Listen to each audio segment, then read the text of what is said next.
কাঁকড়া খাবেন, কাঁকড়া। ঠিক আছে, এই যে কাঁকড়া দেখেন কত বড় সমুদ্রের কাঁকড়া। তো এই কাঁকড়া রান্না হবে। কাঁকড়া। হ্যালো, আসসালামু আলাইকুম রহমতুল্লাহি ওয়া বারাকাতুহু। আপনাদের খুব ভালো করে জানাচ্ছি যে জীবনে যারা প্রথম কাঁকড়া খাবেন, কাঁকড়া। ঠিক আছে, এই যে কাঁকড়া দেখেন কত বড় সমুদ্রের কাঁকড়া। তো এই কাঁকড়া রান্না হবে। কাঁকড়া হচ্ছে নতুন একটা রেসিপি। আজকে আপনারা দেখবেন কাঁকড়া কিভাবে রান্না করে সুন্দরভাবে খায়, এরকম সাদা পরপরা কাঁকড়া। দুইটা কাঁকড়ার দাম হচ্ছে বাংলার 350 টাকার মতো। বাংলার 350 টাকা দুইটা কাঁকড়ার দাম। দুইটা কাঁকড়ার ওজন হচ্ছে হাফ কেজি। তো আজকে দেখানো হবে যে কাঁকড়া কিভাবে রান্না করা হয়, কাঁকড়া কিভাবে কাটতেছে। কাঁকড়া কাটিং দেখেন, কাটিং মাস্টার কাঁকড়া।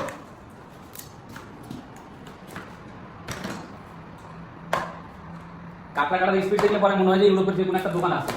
ঠিক আছে, ওই যে সাথে আরেক বড় ভাই উনিও দেখতেছে আর কি কাঁকড়া কিভাবে কাটতেছে। মনে হয় যে কাঁকড়ার দয়া মায়া নাই আর কি, কিভাবে কাটতেছে দেখছেন। এই মাশাআল্লাহ কেমন করে কাঁকড়া কাটিং করতেছে আর কি, সুন্দর করে সমস্ত কিছু দেখানো হবে। মানে A to Z আজকে ব্লগের ভিতরে আপনারা কাঁকড়া রেসিপি A to Z পাবেন, যে সুন্দর করে সামুদ্রিক কাঁকড়া কিভাবে রান্না করে খায়। ঠিক আছে, আপনারা লাইনে থাকবেন।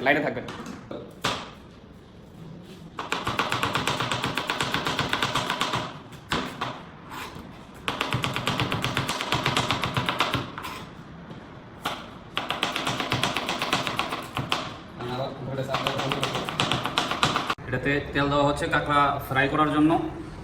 পর্যাপ্ত পরিমাণ তেল দিতে হবে, সিদ্ধ করার পর পর্যাপ্ত পরিমাণ তেল দিতে হবে ফ্রাই করতে গেলে।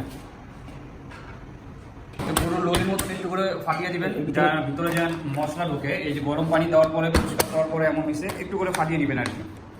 তো এটাতে আমাদের পেঁয়াজ কাটা, মরিচ কাটা, আর এবার হচ্ছে আদা রসুন বাটা।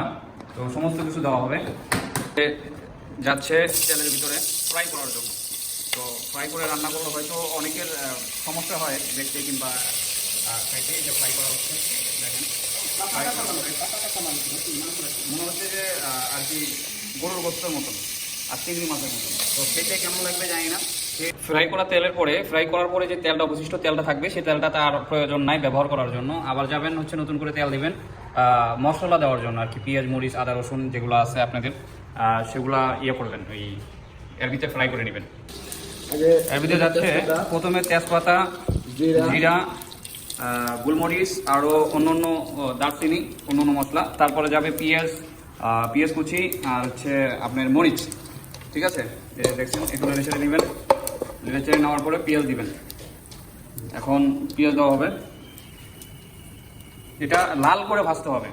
ঠিক আছে, মরিচ এখনই দেওয়ার দরকার নেই, কারণ যার ঝাল যতটুকু প্রয়োজন পড়ে প্রয়োজন অনুসারে আপনারা মরিচ নেবেন আর কি। মরিচ ঝাল দেবেন। পেঁয়াজ কুচি দেওয়া হলো, 2 মিনিট নাড়াচাড়া করার পরে আদা বাটা রসুন বাটা দেবেন। এই যে যেটা আমরা এই প্রবাসী মাঠে ওরকম করে বাটা হয় না, এই যে দেখেন কীভাবে আমরা বেড়েছিলাম। এই যে আমাদের ওই দেখা যাচ্ছে যে অনেক আগে আর কি, 90-এর আগে আর কি, 90 দশকের আগে যাদের জন্ম তারা বলতে পারবে যে হামুন নাটি। মানে আগে দাদিরা যদি দাঁত না থাকতো আর কি, এটাতে সুপারি সেচ্চা তারপরে খাইতো। ঠিক আছে, এটা দিয়ে আমরা আমাদের এই বাবুর্চি এটা দিয়ে রান্না করে, এটা দিয়ে কাটে করে। ঠিক আছে, আপনারা বাবুর্চির সাথেই থাকেন। পরিমাণ মতো লবণ, মরিচ, হলুদের ফাঁকি যা যা লাগে আর কি, যাবতীয় জিনিস এগুলো দিবেন। দেওয়ার পর আপনার পরিমাণ মতন যতটুকু, হাফ চা চামচ 1 চামচ যতটুকু দেওয়ার প্রয়োজন। এই হচ্ছে কাঁকড়া মোটামুটি রান্না শেষ। এখন মোটামুটি রান্না শেষ, এখন খাওয়ার জন্য প্রস্তুতি গ্রহণ করা হবে আর কি। দেখেন এখন রান্না করার পরে অবস্থাটা দেখেন, চেক করেন। একজন আমাদের বাবুর্চি চেক করতেছে। হ্যাঁ, বাবুর্চি চেক সেই সাথ। হ্যাঁ,